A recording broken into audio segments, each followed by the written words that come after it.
होता क्या है, 11th में आते हो ना तो बहुत सारा नया इंट्रोडक्शन होता है। सबसे पहले तो आपको अपने टीचर्स पर ट्रस्ट करके चलना है, पेशेंस रखना है, डीमोटिवेट नहीं होना। डबल वर्कलोड तो है ही, साथ में टफनेस लेवल भी हमें ज्यादा लगता है, इसी वजह से जेन्युइन एडवाइस होती है वो सबसे सिंपल ही होती है कि वो अपने नोट्स को बहुत ज्यादा इंपॉर्टेंस देते हैं और उसके थ्रू रिवीजन करते हैं।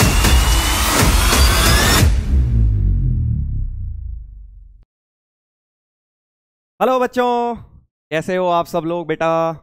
तो बच्चों आई होप आप सब लोग मजे में हैं। 10th से 11th क्लास में अब आ गए हैं, जोरों शोरों से बेटा आपकी पढ़ाई शुरू हो गई है। पहले तो आप सभी को का बहुत बहुत स्वागत है और सभी पेरेंट्स को भी जो मेरे को सुन रहे हैं बहुत बहुत नमस्कार मेरी तरफ से। तो बच्चों, पहले जो बच्चे मुझे नहीं जानते हैं थोड़ा सा अपने बारे में मैं बता देता हूं आप लोगों को, क्योंकि हो सकता है आप में से कुछ बच्चे तो मुझे जानते हो, कुछ बच्चों पहली बार देख रहे हो। तो बच्चों, मेरा नाम है तरुण खंडेलवाल और मैं आप जैसे काफ़ी सारे बच्चों को पिछले 13 सालों से मैथ्स के लिए पढ़ा रहा हूँ, मैथ्स प्रिपेयर करवा रहा हूँ उनकी कॉम्पिटिटिव लेवल की। आईआईटी हो गया, एनटीएससी हो गया, ओलंपियाड्स हो गए, और मैं खुद आईआईटी दिल्ली से पास आउट हूँ। 2006 में मैंने आईआईटी जेईई का पेपर दिया था जिसमें ऑल इंडिया रैंक मेरी 289 आई, और 2010 में मैं आईआईटी से पास आउट हुआ। उसके बाद से ही बेटा मैं इस फील्ड में हूँ, जो बच्चों को गाइड करना किस तरह से बेटा कॉम्पिटिटिव एग्जाम्स क्लियर किए जाते हैं। तो आज हम लोग क्या करने वाले हैं, आज इस वीडियो में बेटा हम लोग डिस्कस करने वाले हैं, जैसा कि आप देख सकते हैं अपनी स्क्रीन पर भी, कि 10th क्लास से 11th क्लास में प्लान्ड तरीके से पढ़ाई किस तरह से की जाए। अब होता क्या है, जब हम 10th से 11th में आते हैं ना तो एक बहुत बड़ा जंप होता है हर चीज में, चाहे सिलेबस का लेवल हो या पढ़ाई के घंटे हो, हर चीज में। और इनफैक्ट हमें एज अ पर्सनल हमारे अंदर भी बहुत बड़ा जंप आता है, हमें लगता है अब हम बड़े हो गए हैं, अब काफी सारे चेंजेस आने लगते हैं। तो उसको उस तरीके से हम किस तरह से अपनी पढ़ाई को प्लान करें, कोई गड़बड़ ना हो। देखो होता क्या है, 11th क्लास में आने के बाद बहुत सारे बच्चे जोश में तो आते हैं, बट 3-4 महीने के बाद जाके कहीं ना कहीं वो जोश ठंडा पड़ने लग जाता है, कुछ प्रॉब्लम्स आने लगती हैं पढ़ाई में, क्योंकि ढंग से प्लानिंग करके हमने अपनी स्टडीज नहीं करी होती। क्लास 10th और क्लास 11th में बहुत बड़ा डिफरेंस है बेटा। क्लास 10th में तो चल जाता है जैसे मर्जी काम, आप जिस तरह से भी पढ़ाई करें, थोड़ा बहुत पढ़ लिया, थोड़ा गैप दे दिया, हो जाता है, जर्नी निकल जाती है। बट 11th क्लास में आके काफी सारी प्रॉब्लम्स हम लोग फेस करते हैं। तो उन चीजों को ही आज हम डिस्कस करने वाले हैं। आज के वीडियो में ओवरऑल देखेंगे किस तरह से आपको वो गलतियां नहीं करनी जो मैंने अपने पास्ट एक्सपीरियंस में देखा है बच्चों ने की हैं, और जिसकी वजह से फिर वो बाद में सफर करते हैं, बाद में पछताते हैं। तो बच्चों, आप लोग थोड़ा सा ध्यान से देखिएगा क्या हम करने वाले हैं आज डिस्कस, राइट? चलिए तो स्टार्ट करते हैं। सबसे पहले तो हम ये डिस्कस करेंगे कि क्या क्लास 10th और 11th में डिफरेंसेस क्या क्या हैं। जैसे क्लास 10th में जब आप होते हैं और अब 11th में आएंगे तो आपको क्या क्या डिफरेंसेस नजर आएंगे। सबसे पहले वास्ट सिलेबस जो होता है ना बच्चों, क्लास 10th और क्लास 11th में बहुत ज्यादा डिफरेंस है। क्लास 10th में भी हैं चैप्टर्स बहुत सारे, मैथ्स में अच्छे खासे हैं, बट 11th में वो बहुत ज्यादा है। जितना तुमने क्लास 10th में समझ लो पढ़ाई करी है, उससे कम से कम 3-4 गुना टाइप के चैप्टर्स हमारे पास आएंगे, और उससे उतनी मेहनत हमें करनी पड़ेगी। इस वजह से होता क्या है कि हम लोग वो 10th वाले मोड से आते हैं और एकदम से हम इस चीज का ध्यान नहीं रखते कि हाँ यार सिलेबस ज्यादा आने वाला है, तो हम लोग कहीं ना कहीं अपनी पढ़ाई को उतनी सीरियसली नहीं लेते। तो पहले दिन से बेटा, अभी इन सबके आपको देखो सॉल्यूशंस भी बताऊंगा, पहले तो हम प्रॉब्लम डिस्कस करेंगे, उसके बाद हम सॉल्यूशंस भी देखेंगे, राइट? चलिए, तो सबसे पहले तो बहुत सारे टॉपिक्स पढ़ने पड़ते हैं। जैसा कि मैंने बताया कि भाई आपने जब होता क्या है 11th में आते हो ना तो बहुत सारा नया इंट्रोडक्शन होता है, ऐसे चैप्टर्स आते हैं जो आपने पहली बार नाम सुने होंगे काफी सारे, बट 12th में ऐसा नहीं होता। 12th में आप उन्हीं के कंटिन्यूएशन में पढ़ते हो। तो मेन प्रॉब्लम जो आती है ना वो 10th से 11th जंप में आती है, 11th से 12th उतनी ज्यादा डिफिकल्टी नहीं फेस होती, राइट?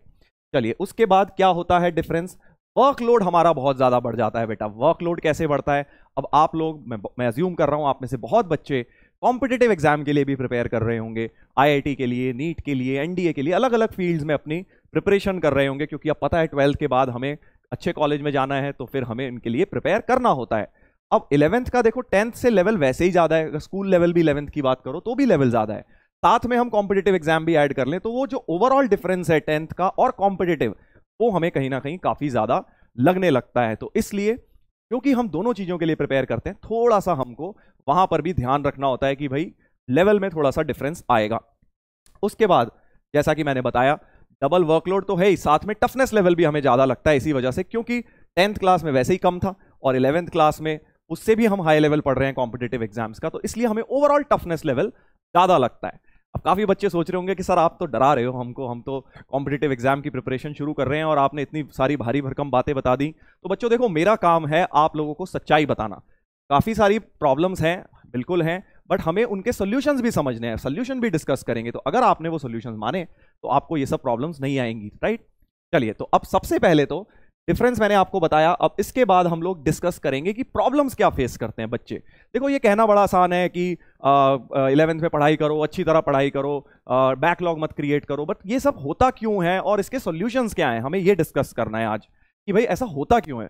कोई भी बच्चा तो ये नहीं चाहता ना कि यार मैं खराब करूं, सभी बच्चे चाहते हैं कि हम अच्छा करें 11th में आके, बट फिर वो खराब क्यों करते हैं बहुत सारे लोग। तो वो प्रॉब्लम समझेंगे और एक एक करके उन प्रॉब्लम्स का सॉल्यूशन क्या है ये समझेंगे आज के वीडियो में, राइट। एंड तक बने रहिएगा, एक एक चीज हम डिस्कस करने वाले हैं। सबसे पहली और सबसे मेजर जो प्रॉब्लम आती है बच्चों को, वो आती है बैकलॉग की। अब ये बैकलॉग क्या होता है बेटा? बैकलॉग एक तरह से ये कह लीजिए कि आपका जो पाइल अप हो जाता है ना काम, एक के ऊपर एक, क्योंकि हमने 4 दिन छुट्टी ले ली, पढ़ाई नहीं करी या तबीयत खराब हो गई, तो हमारा 4 दिन का काम रह गया, उसकी वजह से अगले 4 दिन भी इफेक्ट हो रहे हैं क्योंकि पिछला समझ नहीं आ रहा। तो ये एक तरह से चेन रिएक्शन जैसा होने लग जाता है और प्रॉब्लम आती है हमको फिर से कोप अप करने में। तो कोशिश ये करनी है, इसका एक ही सॉल्यूशन है, देखो सॉल्यूशन पे तो आएंगे वैसे, बट बैकलॉग का मेन सॉल्यूशन ये है कि आप अपना डेली का काम डेली करने की पूरी कोशिश करिए। ये मत सोचिए कि अरे यार बाद में कर लेंगे, अभी तो शुरू ही हुआ है 11th, थोड़े दिन बाद कर लेंगे या टेस्ट आएगा तब पढ़ लेंगे। ये सबसे बड़ी गलती होती है। बिल्कुल भी क्लास 11th में इस माइंडसेट से नहीं पढ़ना कि यार टेस्ट आएगा तब पढ़ाई करेंगे। आज अगर क्लास शुरू हो गई है तो आज से ही आप अपनी प्रिपरेशन, अपनी पढ़ाई बिल्कुल टिप टॉप रखिए। चलिए, दूसरी प्रॉब्लम जो बच्चों को आती है, जैसा कि मैंने बताया कि साथ में सर स्कूल और कोचिंग, अब क्योंकि कॉम्पिटिटिव एग्जाम भी हम प्रिपेयर कर रहे हैं, ऑनलाइन कोचिंग ले रहे होंगे, कुछ बच्चे ऑफलाइन भी जा रहे होंगे, तो उन दोनों को मैनेज कैसे किया जाए। सर स्कूल का काम अलग चल रहा है, स्कूल में कुछ अलग बातें चल रही हैं, कोचिंग में कुछ अलग बातें चल रही हैं, बहुत सारी चीजें, देखो कोर्सेज तो कॉमन ही है, बट बहुत हो सकता है अलग अलग चैप्टर चल रहे हो, तो उसको मैनेज कैसे किया जाए सर, ये एक काफी कॉमन क्वेश्चन आता है बच्चों को। उसके बाद डिस्ट्रैक्शंस, ये बहुत ही मेजर है बच्चों। क्लास 11th में होता क्या है कि जब हम लोग 10th से 11th में आते हैं तो कई एक सडनली हमको ये फीलिंग आने लगती है यार हम तो काफी बड़े हो गए, अब तो हम अलग अलग स्ट्रीम में पढ़ते हैं, साइंस वाले अलग हैं, आर्ट्स वाले अलग हैं, कॉमर्स वाले अलग हैं। तो कई बार जब हम लोग मैथ्स या साइंस लेते हैं तो हम थोड़ा सा बाकी लोगों को देख के कहीं ना कहीं जेलस फील करते हैं, अरे यार ये तो इतना मजे कर रहे हैं, ये लोग तो इतनी पार्टी कर रहे हैं, घूम रहे हैं, फिर रहे हैं, मूवीज देख रहे हैं, हम लोग यार दिन रात मेहनत करते रहते हैं, पढ़ते रहते हैं। तो ये डिस्ट्रैक्शंस बहुत ज्यादा इंपॉर्टेंट होते हैं और बहुत मेजर रोल प्ले करते हैं आपके माइंडसेट में। तो अपने को इन सब चीजों से दूर रहना है, कैसे रहना है वो भी बताऊंगा, बट ये बहुत ही इंपॉर्टेंट और बहुत ही लेजिटिमेट चीज है, असली चीज है जो बच्चे फेस करते हैं बेटा। आपको नहीं करना, इससे बिल्कुल भी इफेक्ट नहीं होना, कोशिश करनी है कम से कम। देखो बिल्कुल तो ना होना पॉसिबल नहीं है, हम भी इस एज में जब थे तो होते थे डिस्ट्रैक्शन, नेचुरल होता है वो, बट हमें उसको कंट्रोल कैसे करना है, अपने माइंड के ऊपर कंट्रोल होना बहुत ज्यादा इंपॉर्टेंट है।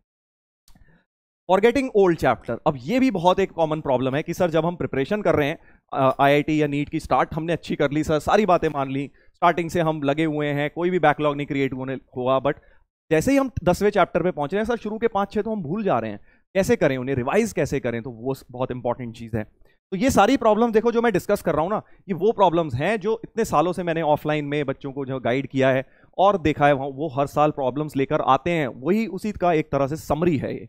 एंड फाइनली ऑब्जेक्टिव, अब जब सारी चीजें कर भी लेते हैं, इन सबसे मान लो आपने छुटकारा पा लिया कि यार बैकलॉग भी नहीं हो रहा है, पढ़ाई भी अच्छी तरह कर रहे हैं सर, डिस्ट्रैक्शन से भी हम दूर रह रहे हैं, स्कूल और कोचिंग भी किसी तरह मैनेज कर लिया, बट फिर भी ऑब्जेक्टिव एग्जाम में सर उतने मार्क्स नहीं आ रहे जितने हम एक्सपेक्ट कर रहे थे। तो बच्चों देखो, आपको एक बात बताऊंगा, आईआईटी या नीट के लिए प्रिपेयर करना एक अलग बात है और उसमें स्कोर करना एक बिल्कुल ही अलग कला है, एक अलग आर्ट है। तो वो आप तभी सीख पाएंगे जब धीरे धीरे आप पेपर्स देते जाएंगे। तो पेपर्स देने के बाद सडनली ये फील करना कि यार मार्क्स आने लग जाएंगे, बहुत बढ़िया मार्क्स आने लगेंगे ऑब्जेक्टिव एग्जाम में, वो गलत है। धीरे धीरे करके ही आपका इंप्रूवमेंट होगा, तो उसमें पेशेंस रखना है, डीमोटिवेट नहीं होना कि अरे यार मार्क्स ही नहीं आ रहे, मैं क्यों पेपर दूं यार, इतनी मेहनत कर रहा हूं या इतनी मेहनत कर रही हूं बट मार्क्स ही नहीं आ रहे। धीरे धीरे आएंगे बेटा, जब हमने भी दिया था, हम भी कोचिंग लेते थे, बहुत खराब मार्क्स आते थे शुरू में, धीरे धीरे करके वो इंप्रूव होते गए। और क्योंकि तुम्हें देना है पेपर 2 साल बाद, इस बात को समझो कि तुम्हें 2 साल बाद आईआईटी या नीट का पेपर देना है, तब तक तुम इतने पेपर्स दे लोगे कि तुम्हें ये आर्ट समझ आ जाएगी कि किस तरह से स्कोर किया जाता है।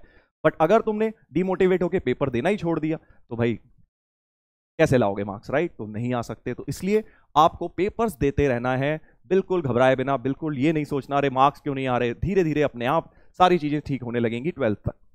चलिए, तो अब प्रॉब्लम्स तो बहुत डिस्कस हो गई। बच्चे सोच रहे होंगे कि सर इतनी सारी प्रॉब्लम्स हैं, अब तो कैसे करेंगे, क्या करेंगे? तो बच्चों एक एक चीज का सॉल्यूशन भी बताऊंगा, डोंट वरी। तो स्टार्ट करते हैं अब बच्चों हम सॉल्यूशन से। सबसे पहला और सबसे सिंपल, देखो होता क्या है, एडवाइस जो होती है ना, जो जेन्युइन एडवाइस होती है, वो सबसे सिंपल ही होती है।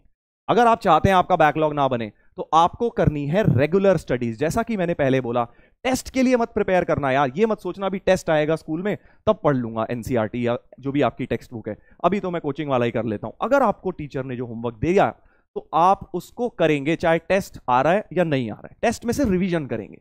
टेस्ट के लिए होता क्या है, 10th में अपनी आदत बन जाती है ना, अरे यार चलो चल रहा है स्कूल में, कोचिंग में, अभी क्या पढ़ना है, सेल्फ स्टडी बाद में कर लेंगे, टेस्ट आएगा उससे एक हफ्ते पहले भी कर लेते हैं, तब भी हो जाता है। 11th में बेटा ऐसा नहीं होगा, अपने को रेगुलर पढ़ाई करनी पड़ेगी, तभी जाके एक एक चीज अपनी प्रिपेयर्ड रहेगी।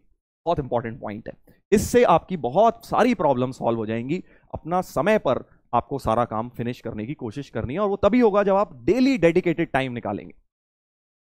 क्लासेस स्किप नहीं करनी है, और प्रैक्टिस टेस्ट। होता क्या है, कई बार हमें लगता है यार ऑनलाइन है या आजकल टेक्नोलॉजी इतनी बढ़ गई है कि रिकॉर्डेड तो आ ही जाएगा, बाद में देख लेंगे यार, चलो आज कुछ त्योहार आ रहा है, राखी आ रही है, दिवाली आ रही है, चलो आज घर में मेहमान आ रहे हैं, थोड़ा मस्ती कर लेते हैं, क्लास बाद में देख लेंगे। तो ये गलती अपने को कभी नहीं करनी। हमको अपना स्ट्रिक्ट फॉलो करना है शेड्यूल, जो आपका शेड्यूल दिया गया है कोशिश करिए 99% वो आप फॉलो करें, लाइव लेक्चर्स में ही मिस ना करें यार, क्योंकि जब बैकलॉग की शुरुआत ही वहां से होती है जब हम मिस करना शुरू कर देते हैं, फिर वो एक के ऊपर एक चीजें पाइलअप होनी शुरू हो जाती हैं, और फिर हम कहीं ना कहीं बहुत बोझ में आ जाते हैं। हमें लगता है कि अरे यार अब कैसे हो पाएगा, पता भी नहीं लगता बेटा वो समय कब आ जाता है। इसलिए इस बात का ध्यान रखेंगे, रेगुलर आपको क्लासेस करनी है, स्किप नहीं करना है।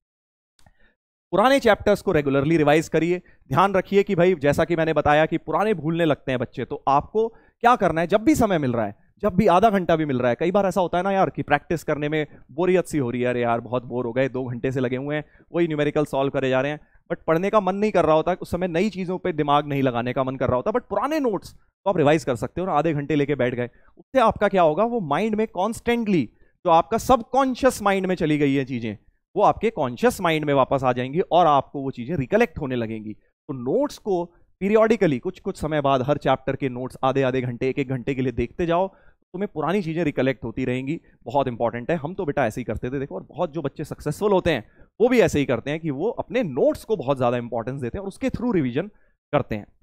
उसके बाद बेटा सबसे इंपॉर्टेंट जो चीज है वो ये है कि भाई क्लास 11th में जो बच्चे गिव अप नहीं करते ना, 12th तो देखो इजी होने वाली है, ट्रस्ट मी, 12th 11th से बहुत आसान लगेगी तुम्हें।